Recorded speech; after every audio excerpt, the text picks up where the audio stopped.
कहते हैं प्यार की कोई उम्र नहीं होती और इसीलिए प्यार कभी बूढ़ा नहीं होता। ये कहानी ऐसी प्रेम कहानी है जिसकी कोई एक्सपायरी डेट नहीं है। तो फिल्म की शुरुआत कुछ ऐसे होती है कि ये है रंधावा परिवार और ये है धनलक्ष्मी। इन्हीं के नाम से इस परिवार का बहुत बड़ा मिठाइयों का बिजनेस है। ये है धनलक्ष्मी के पति कंवल जी। शादी के बाद किसी हादसे की वजह से कंवल जी व्हील चेयर पर ही हैं।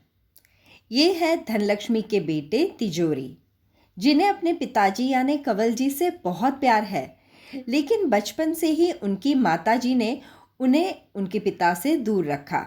बस अपनी ही सब जगह चलाई।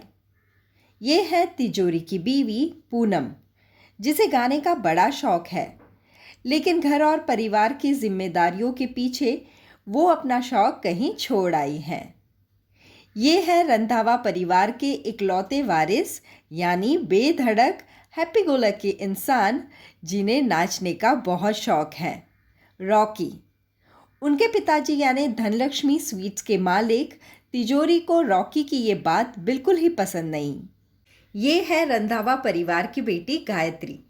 वज़न थोड़ा ज़्यादा होने की वजह से गायत्री की शादी नहीं हो पाती और इसी बात की धनलक्ष्मी और तिजोरी को बड़ी चिंता रहती है। एक दिन एक पार्टी में कंवल जी एक खूबसूरत औरत को जामिनी समझकर उसका हाथ पकड़ लेते हैं।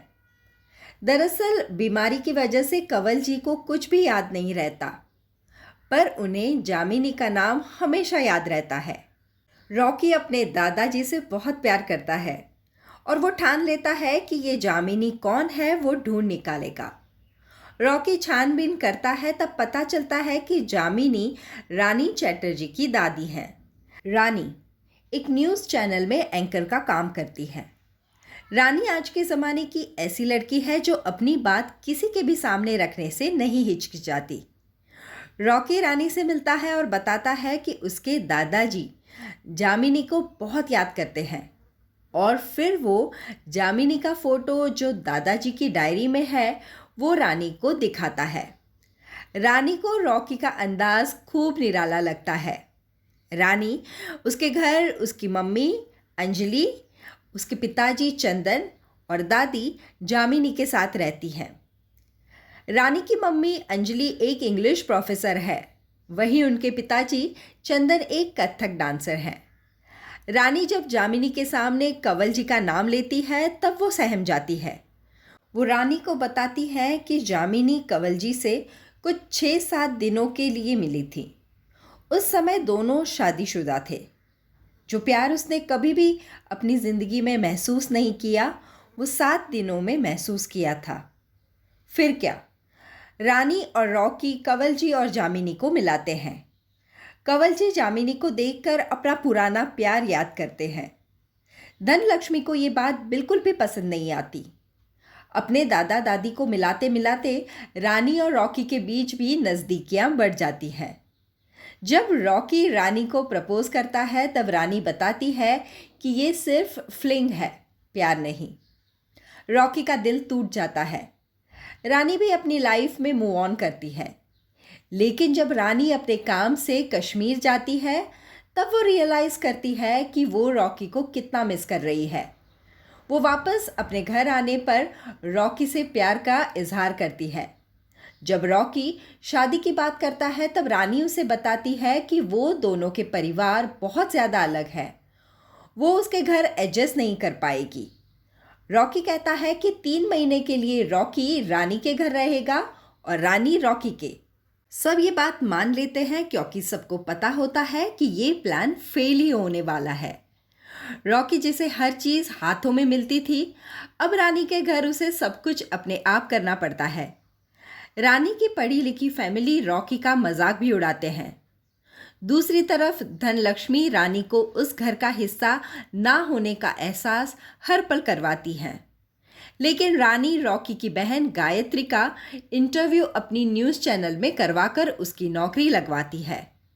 वहीं वो रॉकी की माँ का सिंगिंग रियलिटी शो में ऑडिशन भी करवाती है। कंवल जी की वो दिल से सेवा करती है। धनलक्ष्मी स्वीट्स का बिजनेस जब गिर रहा होता है तब रानी के बताई स्ट्रेटजी से डूबते बिजनेस को बचाने में बड़ी हेल्प मिलती है। रॉकी और रानी का रिश्ता और मजबूत बनता है। एक दिन रॉकी के फ्रेंड की शादी में सबके कहने पर रानी के पिताजी चंदन कथक करते हैं और सब उनका खूब मजाक उड़ाते हैं। रानी खूब नाराज हो जाती है। रॉकी को भी अपनी गलती का एहसास होता है। रॉकी चंदन से माफ़ी मांगकर उनसे कथक सीखता है।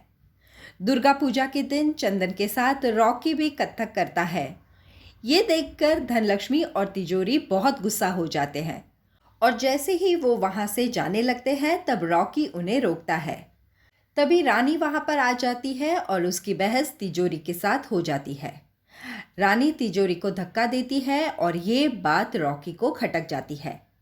वो रानी को खूब चिल्लाकर उसके साथ अपना रिश्ता तोड़ देता है। जब रानी अपने घर जाती है तब सब उसे समझाते हैं कि उसने जो किया वो गलत किया था। रॉकी जैसा लड़का उसे नहीं मिल सकता। दरअसल रानी का परिवार रॉकी से बहुत ज़्यादा प्यार करने लगा था। वहीं दूसरी तरफ रॉकी अपने पिताजी को ये बात का एहसास दिलाता है कि उनकी इंसल्ट करने पर जब वो अपने प्यार को छोड़ सकता है तो अपनी मम्मी और बहन की इंसल्ट होने पर वो अपने पिताजी को भी छोड़ सकता है। अपनी दादी की वजह से तिजोरी कभी भी अपने पिता, बीवी और बेटी को समझ नहीं पाए। ये बहस चल ही रही होती है तब कंवल जी वहाँ पर आकर तिजोरी को एक ही सलाह देते हैं कि कभी भी अपने परिवार को टूटने नहीं देना, और ऐसे ही कहकर कंवल जी अपने प्राण त्याग देते हैं। अपने पिता की मौत के बाद तिजोरी को इस बात का एहसास होता है कि उनकी माँ धनलक्ष्मी की वजह से उन्होंने अपने पिताजी को कभी प्यार ही नहीं किया। उन्हें खूब पछतावा होता है और अपनी गलती का एहसास भी होता है। जब जामिनी अपने परिवार के साथ कंवल जी के अंतिम दर्शन के लिए आती है तब धनलक्ष्मी मना कर देती है, लेकिन तिजोरी उन्हें नहीं रोकता। आखिर में तिजोरी को अपनी गलती का एहसास होता है। वो रानी के घर जाकर उससे माफ़ी मांगते हैं और अपने बेटे रॉकी के लिए रानी का हाथ। रानी का परिवार तो बहुत खुश हो जाता है और रानी भी हाँ कह देती है। आखिर में रॉकी और रानी एक हो जाते हैं। तो ये थी रॉकी और रानी की प्रेम कहानी। ऐसी ही नई पुरानी हिंदी मूवीज़ की कहानियों के लिए please do subscribe to my channel popcorn time with Vandana. धन्यवाद।